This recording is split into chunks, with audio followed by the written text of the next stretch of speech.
Para sahabat, hari Selasa 26 Maret 2024, saya memperoleh kejutan diundang oleh Kementerian Desa untuk berbicara mengenai isu strategi pembangunan pemberdayaan masyarakat desa. Itu kan judulnya sangat teknokratik ya, standar teks ya. Acara itu dihadiri oleh menteri, oleh para pejabat eselon 1, eselon 2, dan ini kejutan ada teman-teman yang terkejut tuh ya, Mas Toro diundang lagi ini ya. Ada apa gerangan gitu ya. Karena memang sudah lama saya ini tidak tahu ya, karena mungkin saya banyak mengkritik kementerian itu sehingga ya wajar kalau saya dianggap nggak menarik untuk diundang gitu. Tapi kemarin sebagai kejutan dan saya ya berbicara apa adanya secara lugas, karena memang menteri sendiri juga mengantarkan bahwa ini bukan hanya sekedar bicara tentang teks yang ada di dalam TOR gitu ya, tapi sebenarnya bicara tentang masa depan Kementerian Desa. Itu yang saya kira jauh lebih penting ya, karena memang ini kementerian ini kata beliau itu punya seksi ya sebagai kementerian elektoral, karena yang sebenarnya elektoralnya kan desa ini. Dan menurut beliau ini banyak yang tertarik, partai yang tertarik, calon-calon yang tertarik dan sebagainya. Tetapi juga ada satu tarik menarik ya, apakah kementerian ini nanti dipertahankan atau dilikuidasi, dihilangkan, atau mungkin dikembalikan kepada Kementerian Dalam Negeri ya. Dan tentu ini menjadi tantangan juga untuk menyelamatkan itu. Dan oleh karena itu saya menyampaikan, ini acara bagaimana kita menyelamatkan Kementerian Desa sekaligus juga memperkuat desa, atau dengan kata lain tema yang saya sampaikan pada diskusi itu adalah Kementerian Desa lahir kembali, atau Kementerian Desa reborn ya, lahir kembali gitu ya. Nah saya katakan begini ya, Kementerian Desa itu dulu disambut dengan antusias. Dulu saya, Mas Bito Wikantoso, Aris Sito ini kan merancang 2,5 halaman ya, kayak semacam policy brief yang disampaikan pada tim transisi, terutama pada waktu itu ada Profesor Cornelius Ley, ada Profesor Pratekno, ada Bang Adrinov Caniago menyampaikan pada mereka untuk soal kabinet baru. Dan tentu juga pada tim transisi yang mengurusi arsitektur kabinet, yaitu di bawah Handi Wijayanto dan juga Ari Dibayana. Kita sampaikan dan akhirnya diterima. Satu harapan yang muncul yang dihadirkan oleh Kiai Ahmad Mukawam. Ya, beliau menyampaikan pada Menteri Marwan Jafar, Mas Menteri, ini Kementerian Desa ini khas ya, beda dengan kementerian lain. Ini adalah kementerian sayap civil society negara.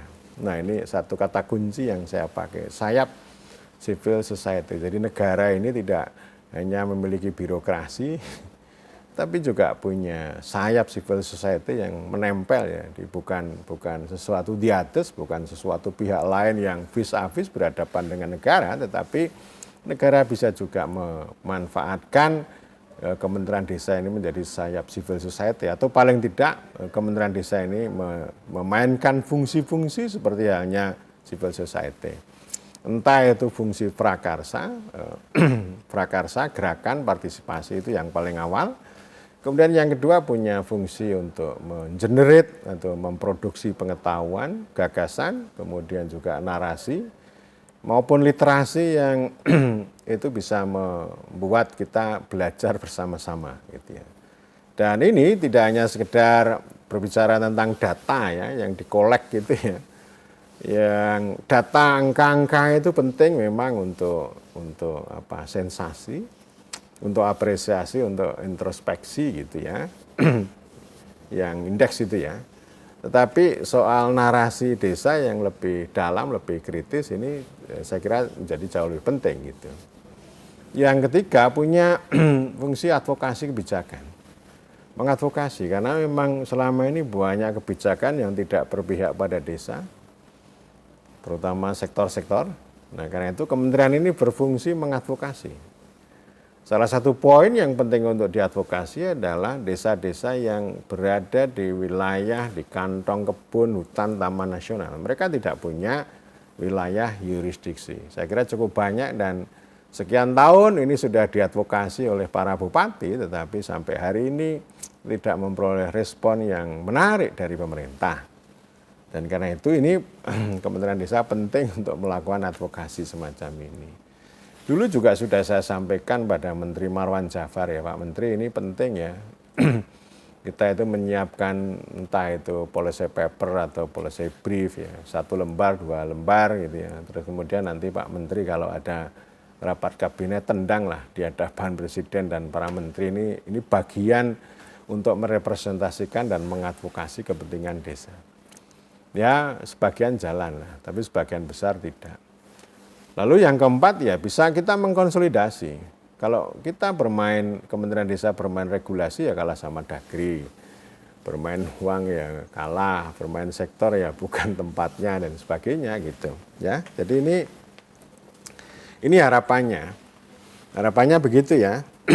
Harus berbeda, harus melampaui cara kerja teknokratik, harus melampaui cara kerja birokrasi, tetapi ini seperti civil society. Dan mengapa Kementerian Desa itu mempunyai pendamping ya. Jadi pendamping itu kan kerja-kerja gerakan, kerja belajar yang sebagaimana dijalankan oleh kalangan atau organisasi civil society gitu. Itu harapannya dan saya kira harapan itu ini dulu pernah dirumuskan dan penting untuk di-restore ya, restorasi gitu ya. Restorasi itu penting untuk hari ini dilakukan dan itu menjadi bagian, menjadi jalan transformasi atau sekurang-kurangnya menyelamatkan Kementerian Desa dan bisa memperkuat desa di hari-hari yang akan datang. Nah, perjalanan selama 10 tahun kami terus terang gemes, kecewa ya. Dan itu kami sampaikan secara lugas di hadapan Menteri Desa Gus Halim dan para pejabat ya. Kami sebagai petugas desa, pegiat desa, pejuang desa ini merasa gemes, merasa kecewa. Loh kok begini ini Kementerian Desa gitu ya. Positioningnya nggak jelas ya. Ini kementerian sektor ya enggak gitu ya. Tapi melakukan kerja-kerja sektor gitu ya. Dan yang penting saya katakan ya Kementerian Desa ini hanya menjadi pekerja Bappenas, petugas Bappenas, mohon maaf ya. Petugas Bappenas. Jadi dikontrol oleh Bappenas, terus kemudian tools-toolsnya itu sesuai dengan baik program maupun tools, SDGs desa dan sebagainya itu ya itu Bappenas banget lah. Dan itu saya sampaikan, misalnya begini, ini soal SDGs itu kan ya agennya kan Bappenas tuh, Bappenas kan jadi agen itu dan saya nggak tertarik kayak begitu itu ya. Dan ini sekaligus juga kritik untuk Bappenas. Jadi apa agen sustainable development itu nggak menarik bagi saya. Itulah yang nanti akan membuat Indonesia itu menjadi seragam. Nggak akan menumbuhkan daerah-daerah desa yang menjadi dirinya sendiri. Harapan saya kan sebenarnya begitu ya. Ini keragaman, keunikan, Bhinneka Tunggal Ika itu kan salah satunya itu. Nah, saya menyampaikan kritik soal SDGs. Saya bilang di situ, Pak Menteri bilang pengen desa menjadi subjek. Dirjen pengen desa itu kuat. Tapi polisinya kan SDGs. Dengan polisi SDGs artinya Kementerian Desa itu menjadi petugas Bappenas. Sekali lagi SDGs itu melihat dengan 18 indikator itu desa dibikin seragam. Di-drive dengan itu. Padahal dia tools sebenarnya. Tools tapi ya menjadi kekuasaan. Dan di sana juga akan bukan menempatkan desa menjadi objek. Bukan menempatkan desa menjadi subjek, tetapi menjadi objek. Ditarget dengan kerangka itu. Ya tentu selain dengan dana desa yang didistorsi oleh banyak aturan, oleh banyak kepentingan sektor gitu. Sehingga ini satu poin yang kemudian membuat Kementerian Desa itu menjadi tidak berdaya. Lalu mengerjakan fungsi-fungsi sektor. Ya termasuk kemiskinan, stunting dan sebagainya. Saya kritik ya. Loh, kalau mengerjakan stunting apa bedanya Kementerian Desa sama kementerian yang mengurusi tubuh, mengurusi kesehatan. dulu juga saya ingatkan Menteri Marwan Jafar, loh kok Pak Menteri kok panen jagung acaranya gitu. Itu kan Menteri Pertanian punya gitu. Jadi positioning ini yang nggak jelas sampai hari ini, dan yang terjadi hanya menjadi petugas Kementerian Bappenas. Nah ini yang ingin saya jadikan judul itu ya, karena ini kalau mau reborn, mau lahir kembali, ya ini penting untuk disusun kembali ya. Jadi artinya ya jangan menjadi petugas Bappenas, jadilah dirinya sendiri gitu ya. Nanti dengan spirit tadi ya, civil society tadi ya. Ini saya kira retrospeksinya atau preskripsinya ya kembali ke semangat itu. Dan dengan berbekal 4 poin tadi kita bisa melakukan banyak hal. Jadi fungsi-fungsi mulai dari prakarsa gerakan gitu ya. Nah kalau main soal uang ya kalah lah, main regulasi ya kalah.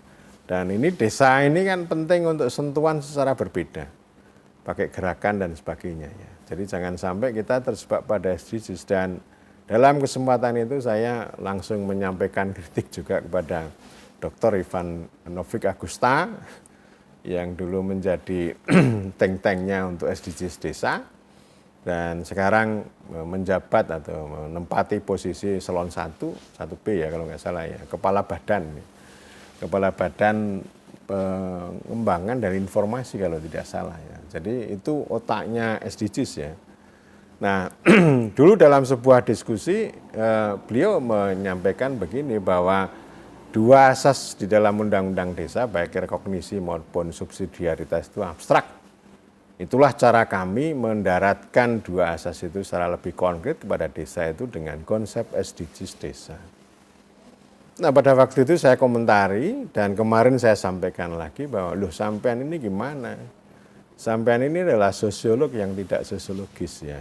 Jadi itu sosiolog tapi tidak sosiologis.